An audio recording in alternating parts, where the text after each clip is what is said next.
YouTube, if you had a globe of the Earth that you could zoom in on, would you be able to find Tampier on that globe quickly? Well, now we can do Dev Diary number 7 together. Maps and themes, City Skylines II. It's me in the old Twitch chat. And this is only a 10-page Dev Diary compared to the last one, which was like 26 or 28 or something. So this will be very short. Delightful. YouTube, take your protein pill and put your helmet on. I'm very worried about the fact that I've just read those words out loud without wondering what they mean, but that's okay. That's all right. Okay, so maps and themes. To get started, oh no, it's right away. It's immediate. Let's get started having a brief comparison between the map sizes. Right to the point. Colossal Order knows what people want to know and aren't getting their backs up about it. They're just addressing the situation. And so what I think I'm going to do, if you guys are okay with it, I'm going to read through the entire Dev Diary and go through the little notes that I've done.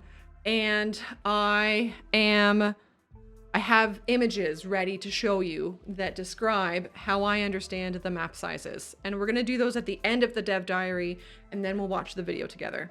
Great, sounds good. I'm so excited about that. Leanne, do your thing.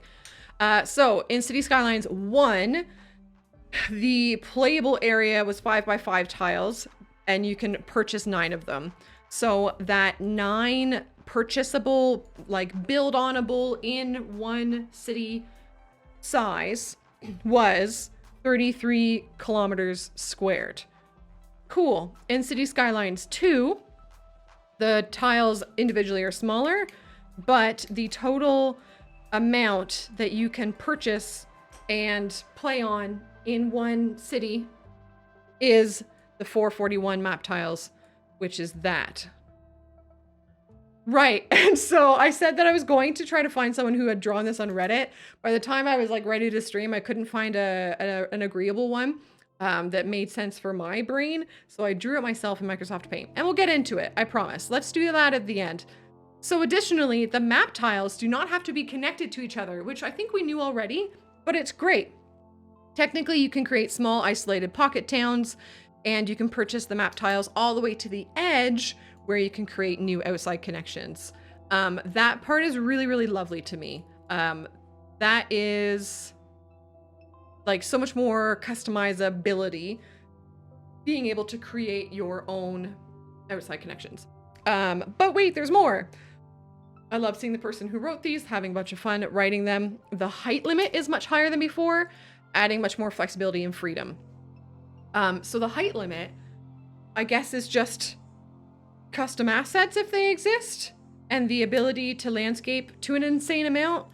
I feel like it's odd to make a thing, like make this a large-ish note, although in the Dev Diary it's not really a largest note, but in the video they also mentioned the maximum height being increased, and the video being so short, it's like a significant portion of the video. So I'm wondering kind of why they make that kind of such a big deal, because I don't know.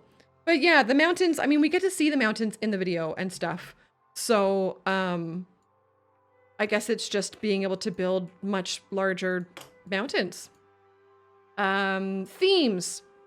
So in CS2, themes are the style of roads and buildings. Currently, our options are European and North Americans.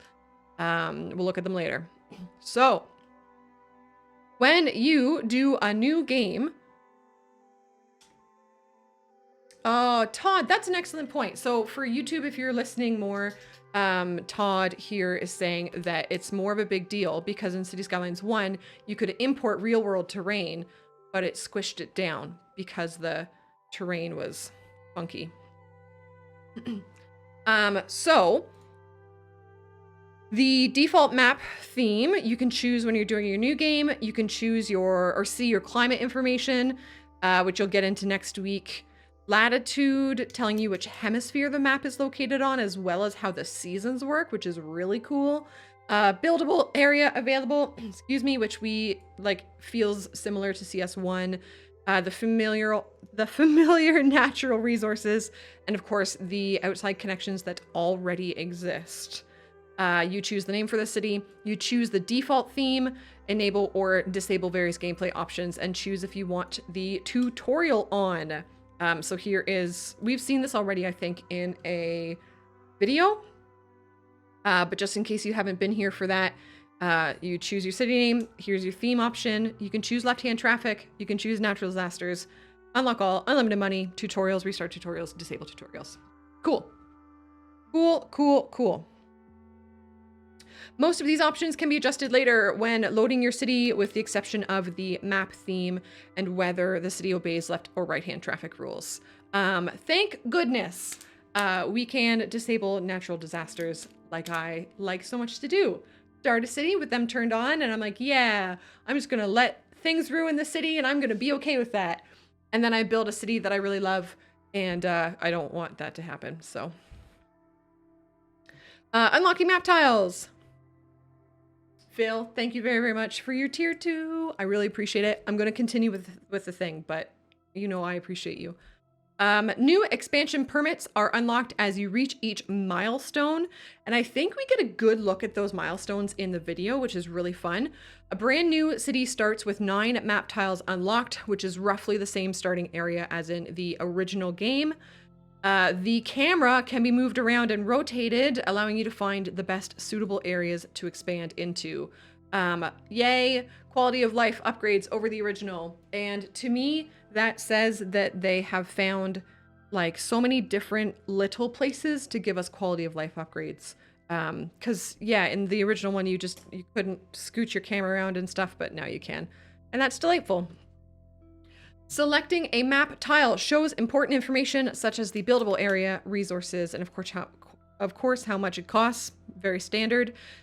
You can select multiple tiles at a time and see the combined cost before finally purchasing them, which is great.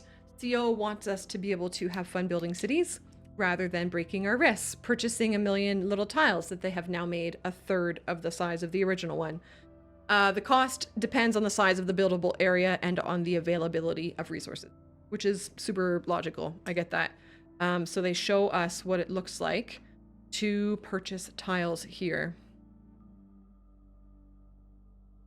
I don't know if that information is public, Amy. So I'm not going to answer it. But yeah, I don't know. I don't think that has been answered. But I get it, because being able to see where the natural resources are is very handy when choosing what you're doing. To some degree, all the maps that are in like the base game or in the game or whatever, take inspiration from real world locations. Perhaps you can recognize some of them, which is fun. So I'm going to kind of like go through these, I'm going to say relatively quickly, because they don't really give us a lot of new information. So I'm just going to kind of keep scrolling. Hi, Foxy. Hello. So this is Archipelago Haven. Looks very pretty. This is Barrier Island. Looks very pretty. None of these have, like, none of these little paragraphs have information that's new to us. It just tells you about the map. And I suspect when you're choosing a map to play on, like, you're not going to be choosing it based on the words that you're reading here, right? So, Great Highlands looks cool. Very nice. Lakeland looks cool. Very nice. Mountain Village. This is the first one where, like, something kind of relevant showed up for me. You can see snow-capped mountains, which is fun. River Delta looks cool. This one starts with, like, a little thing, I guess. I feel like out of all of these screenshots, it's the only one that shows that. So, hi, Captain. Hello. Foxy, I've got a very poor memory, so no. Sweeping Plains. This looks cool. And then Twin Mountain. Oh, this is it. Twin Mountain is the map that Rectanglo was built on. Is it? Okay, so that city name, oh, I can never say that one. And I'm not going to do it because you all are going to teach me how, and I don't need to be taught how. But yes, Twin Mountain, if you ever get into the video game and you pull it up, you'll be able to see that this is the map that I built Rectanglo on. But yeah, just like JJ's saying, more snow pog. Because I'm a 33-year-old woman who says pog now. But yeah, I agree. It looks really cool. I really like it. Waterway Pass. Excellent. Delightful. Windy Fjords.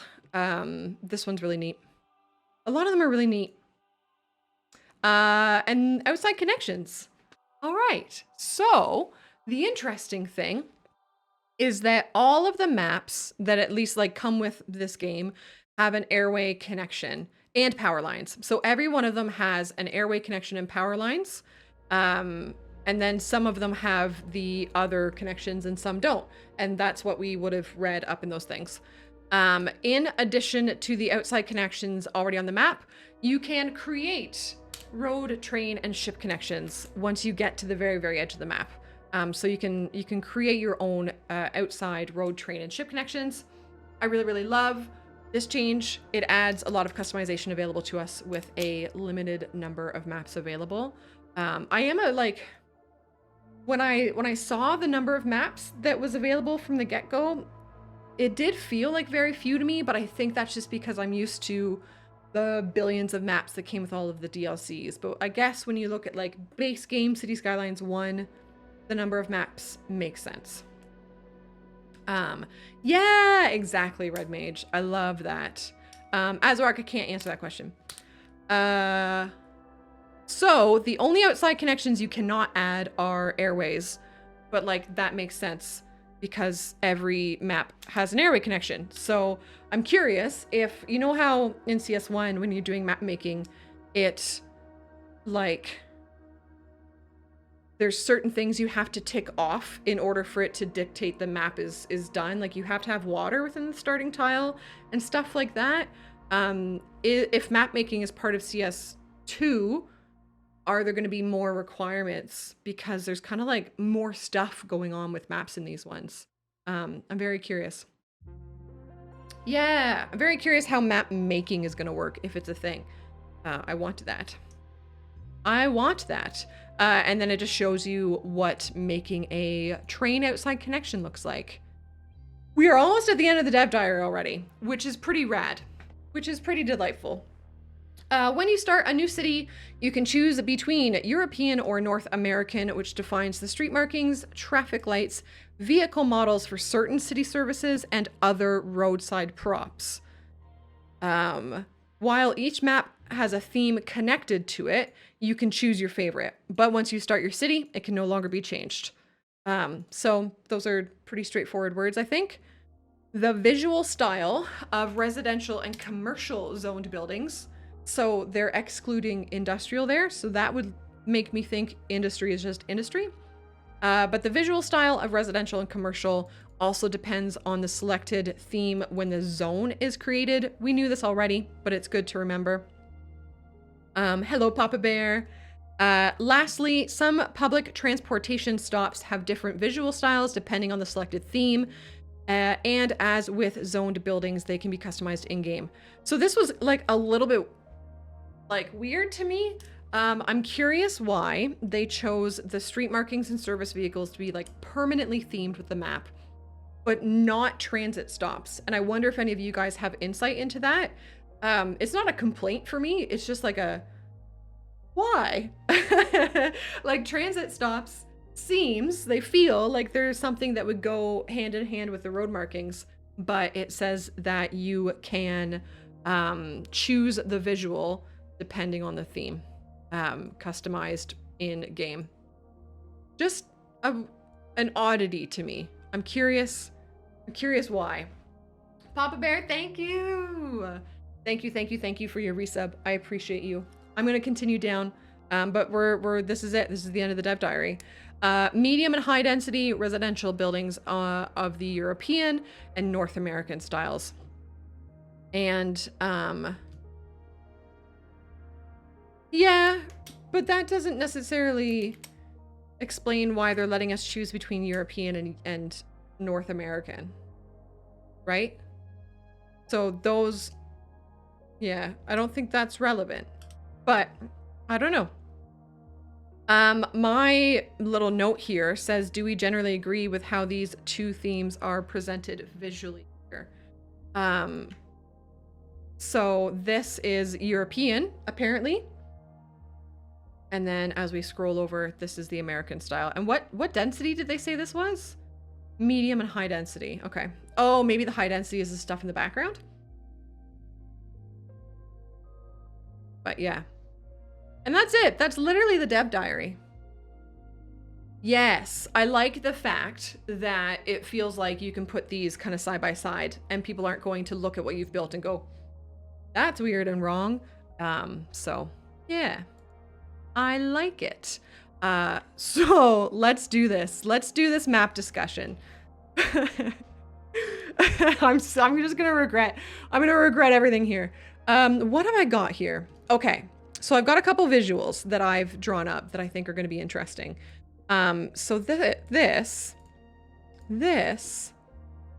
is my very handy, very accurate, pristine version of the tile, the map sizes or whatever. So the little dashed lines, and this is all information that's taken from the dev diary with the numbers, and it's rough, okay? I'm not a pedant, and if you are, all you do is annoy me.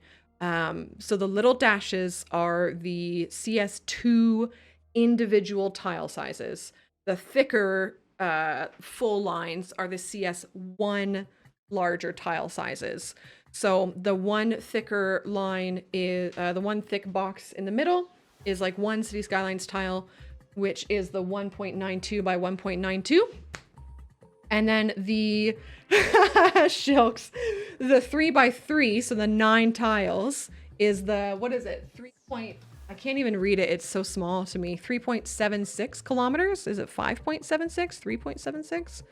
Let me get this same image up for myself. Oh, 5.76 kilometers. That's the 9 tiles from CS1. So that's the vanilla CS1. That's the CS1 that Colossal Order has sold to the public and like accepted money for and said that they can support and make video game happen on it. And then they said, hey, next gen console owners, because your next gen console is more powerful, we will expand the like default available, the vanilla available tiles to the 9.6 by 9.6 kilometers, which is the 25 tiles. I don't know what that means, Todd. And then the red box, the 12.6 kilometers by 12.6 kilometers is what they are saying in the dev diary, is the 441 map tiles. So you are able to unlock almost all tiles, giving you a whopping 441 map tiles. So that's what you will be able to play on within that red box. And when you, I know, I'm actually pretty salty about that too, Red Mage. I would like my remastered PC version, absolutely. But it is what it is. It's also not made by the same devs, right? So like, I get it. I'd rather the time that CSCO spends is spent on City Skylines 2. But the red box is what they are now offering us in City Skylines 2.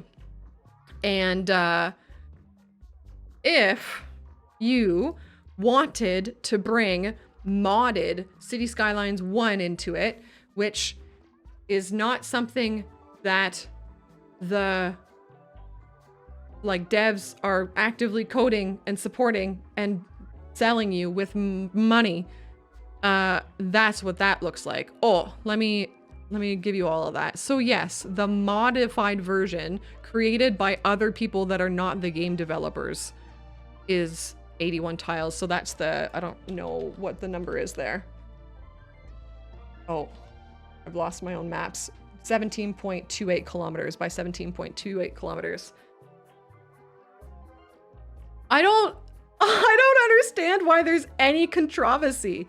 The bottom line is that it's bigger. So here's City Skylines 1. Okay. Here's City Skylines 1. Wait for it. I'm going to get it. There's City Skylines 1. This is what you have paid money to play on in City Skylines 1. And then here's what you'll pay money to play on in City Skylines 2.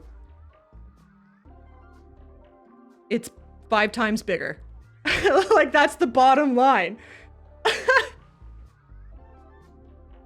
That's the bottom fucking line, is it's that much bigger. If you want to compare, I'm gonna put this over top of my face. If you want to compare modded City Skylines 1 to something, then you need to compare it to, if there's mods, I'm just gonna make it huge. You need to compare it to what modded City Skylines 2 might look like, if it's going to be possible. And that's how you do that. Like, so what the fuck are people bitching about? Right? So that red line that I've drawn in this screenshot's from the video, is what you are able to purchase in CS2. It's 21 by 21 of those little tiles. And I just got that number from the dev diary, because the dev diary says you can buy 441 map tiles. So I square rooted that, whatever that mathematical term is. So that's what that red line indicates. So that's like vanilla CS2. So if you want to, if modding is going to be a thing, and you want to ask what modding is going to do for CS2, I mean, probably you would think, but again, that's not going to be offered by Colossal Order. It's going to be offered by everybody who does their crazy modding thing, because they're wild. But the bottom line is it's this. It's this versus this. That's it. That's it. I just stepped on my dog. I don't get it.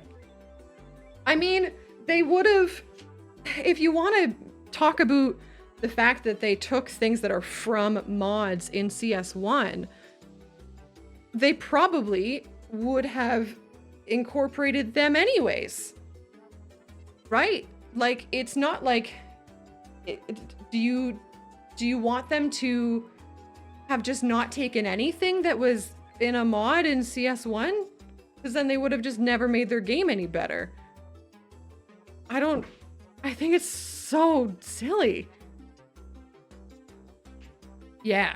And then all of that aside, to address, I think, where Papa Bear was trying to get with the questions is the scaling of things comes into account as well. And I think I said this on a similar topic, like last dev diary, that in CS1, if you're building high density, the number of people that live in a building in high density is really oddly similar to the number of people that live in a building in low density. Like, there's just CS1 that feels like a weird too little squishied, but in CS2 the scaling feels wild. So like, I am never going to build, I don't think, the swaths and like giant layouts of high density building that I do in CS1. I'm never going to build that in CS2. And so it like leaves so much more room available in CS2 in an already 5 times larger map than we had in CS1. And the visual scaling, yeah, the building sizes in CS1 were also just like very similar. It kind of got a little bit better near the end with the content creator packs, like the shopping malls content creator pack. Like, there was very large shopping malls, really cool. But yeah, in general, the building sizes in CS1 were also strange, which they don't appear to be. They don't feel to be in CS2. Yeah. But you don't lose map space in any way. You gain 5 times of it. A little bit less than 5 times of it, but yeah, I don't know. I think it's completely 100% irrelevant to compare a modified version of a game that is not what the developer sold you to the game sequel, which is what the developers are selling you. They're just 2 totally different things. Okay, I'm gonna take the audio of this video. Now, so in the last few weeks or whatever, the videos haven't given like a lot of things that I want to like pause and look at, but this week they are. Let's keep this 1440p and let's do, oh no, let's do subtitles and let's do 0.75. Let's do 0.75. And here we go. Oh, it's very loud for me. It's easy to forget how much our day-to-day is shaped by you know where what? we live. I'm turning the subtitles off. But how our world It's not what she's saying that I looks, want to stop and look at. feels, and changes sets the scene for our lived experience. It's the same for the people in your city. And in City Skylines II, the world is a whole lot bigger. You can now build on an area 5 times bigger than before, equivalent to 150. Like imagine building this in CS1 and then still having all of this other area around it. You wouldn't have gotten that in CS1. That's literally not possible. This in CS1 feels like probably, I don't know. Yeah, it just 9 square wild. kilometers. That's probably 9 tiles, right? When you look at our thing, that's probably pretty close to full 9 tiles. Bigger than some countries. Maps are composed of individual tiles. Connect them to create a sweeping urban jungle, or don't connect them to develop interesting little pockets. Also, look at, oh, this is New Tealand. Oh, cool. Oh, that's fun. We haven't seen a lot of this. This is my first time even realizing that this is what's happened here. We've got 2 cities being built and like even this little bit of farmland in between that are probably pretty separate from each other. That's very cool. Of life. Very, very cool. You can unlock 441 tiles on each map, but you'll have 9 to work with when you begin your city building. So someone was asking about the tiles that you can't buy. And in the dev diary, it says you can purchase 441 tiles. And if you do the math on this, there's just over more of that available. So it just means you can't purchase every single map. But if we want to like talk about modded CS1, to which we should talk about modded CS2 if it exists, look at all of this stuff. Look at it all.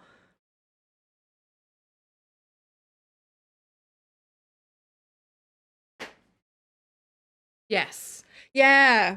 The one thing I will say, I'm a little like my personal little sadness is when the tile sizes were like at first starting to be talked about, somebody did the math and they had like this perfect layout where hexagonal tiles worked. And I just like believed. I was like, oh my God, we're actually getting hexagonal tiles. This is excellent. I tried not to like express that belief out loud because I try not to talk about things if I don't know that they're going to happen, right? But I had it in my head. I was like, that's it. This is great. We're getting hexagonal tiles. They're square. I'm sad, but it's fine. They're fun to play on. Reach milestones. Oh, here we go. This is what the, it is a lot to manage. Yeah, it's a lot. It's so much. It's so much. I guess if you're building more like 90-degree, like more at least quasi gridded layouts, I can see hexagonal being more difficult for like traffic management stuff, but look at all of the things. So you can see we've got development, milestones, achievements, and you can see like this is a lot more than it was in CS1, isn't it? Yeah. Flourishing metropolis, expansive metropolis, massive metropolis. And you can see stuff unlocks with each of them. Yeah, right, Todd? What are these? What do these mean? It's very exciting. Unlock more. When you do, And I'm just going to pause at each one. So actually, let's go back and like properly look at these. So loan limit, map tiles, city budget, city stats, medium density row housing, EU medium density row housing. So those are just the two different themes or whatever. And when you do, loan limit, taxation, housing, new development tree. Ooh, what does that mean? What does it all mean?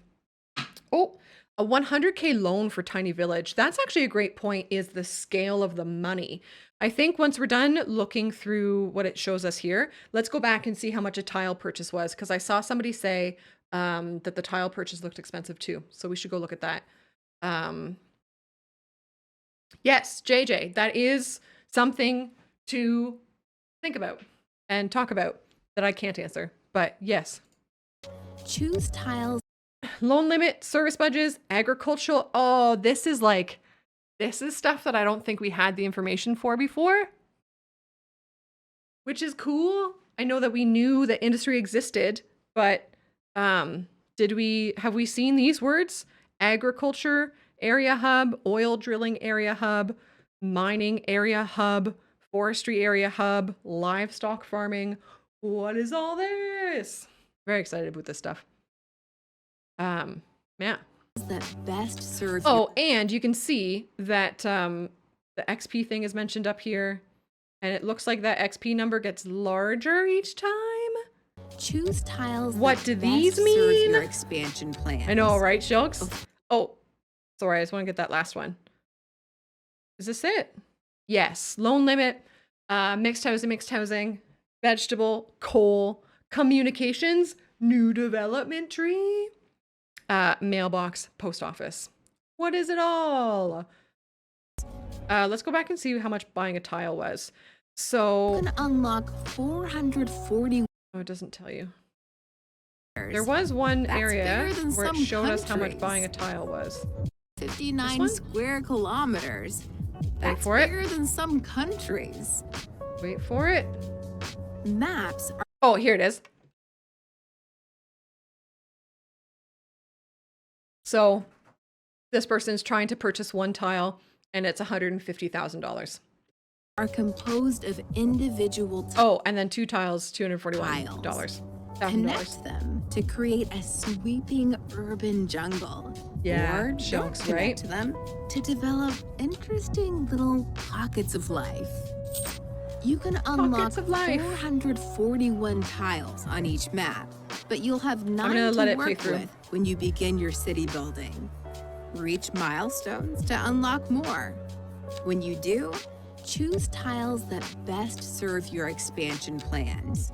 Before you click, preview the total buildable. I don't know where Todd's getting that information. I would say, unless it's explicitly stated somewhere that I wouldn't Serve your expansion plans. Before you click, preview the total buildable area. What natural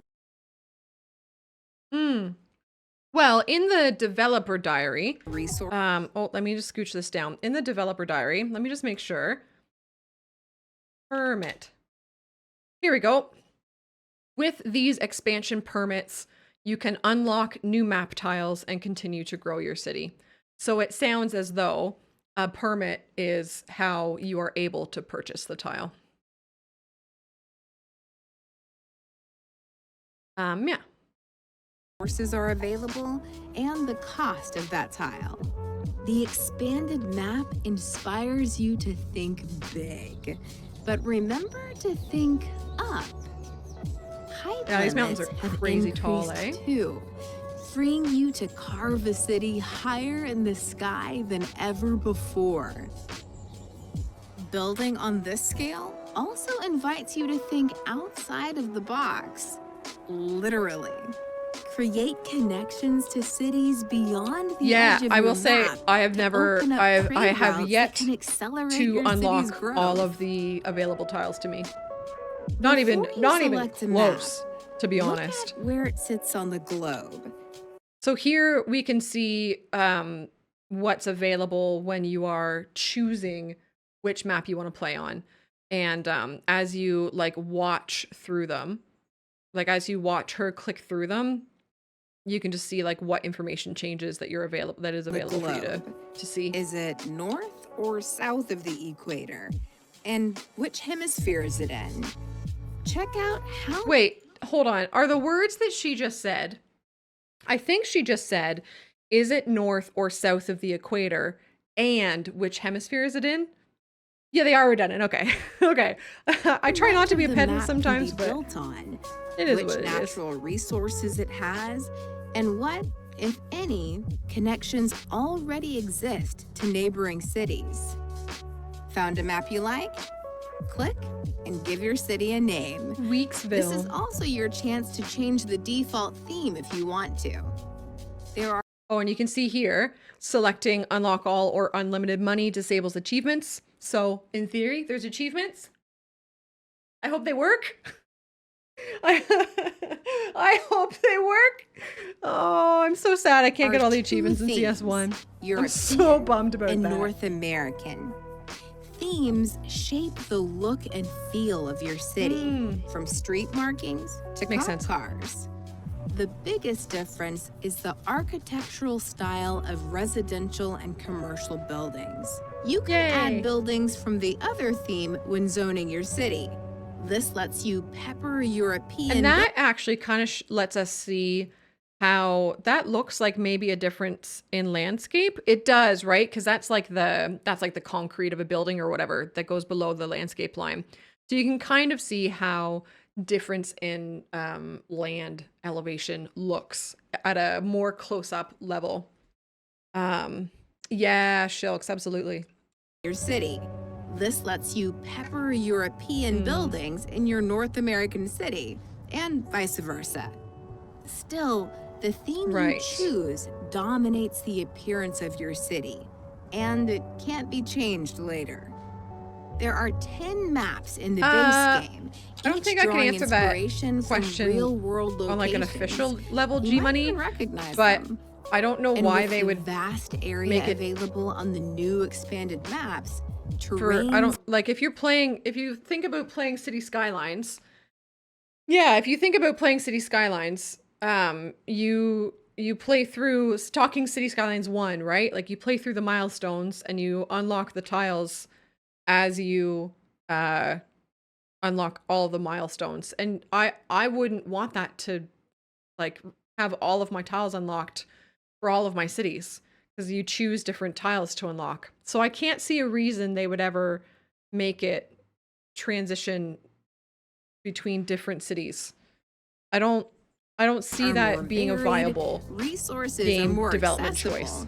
And there are more ways to connect to other cities. Having buildings be available for placement makes maps sense, where but life is lived on the sandy doesn't make sense for the tiles that you've chosen to archipelago. unlock, because every map is so different. Maps that invite you to build at high altitudes with a mountainside map, or along the winding waters of a rich river delta. There might even be a map that looks like the world outside your window. Select the map that stirs This is such a weird... Oh, yeah, I remember looking at this and thinking that's Italy's boot. Obviously, I don't think that's correct, but, you know, it looks like a boot. And then it's got this little thing imagination to set the stage for life and living. This is pretty. I think I've played on this map. Dreams. But yeah, that's the boot. Nice. That's the Dev Diary video that comes with it. Wait for it. I would like to go back here just to see. These are so exciting to me. This is one of the Developer Diaries that I'm the most excited to have it released, because I want to talk about it. I would like to talk about it. Oh yeah, lots of people have pointed out that round shadow, and somebody thought it was like a UFO or whatever. I have no idea what it is. No clue. But yeah, that is that. Your expansion plans. I'm glad that you click, they chose to have the map discussion on such a short dev diary, because the whole point is that you get 5 times the size of the map. That's just the bottom line of it. That's all. So thank you for watching, YouTube. I hope that you're great. Please leave a comment below with all of the reasons I'm wrong. And then while you're at it, make fun of the way that I say a boot. Love to have a YouTube. Have a good rest of your day.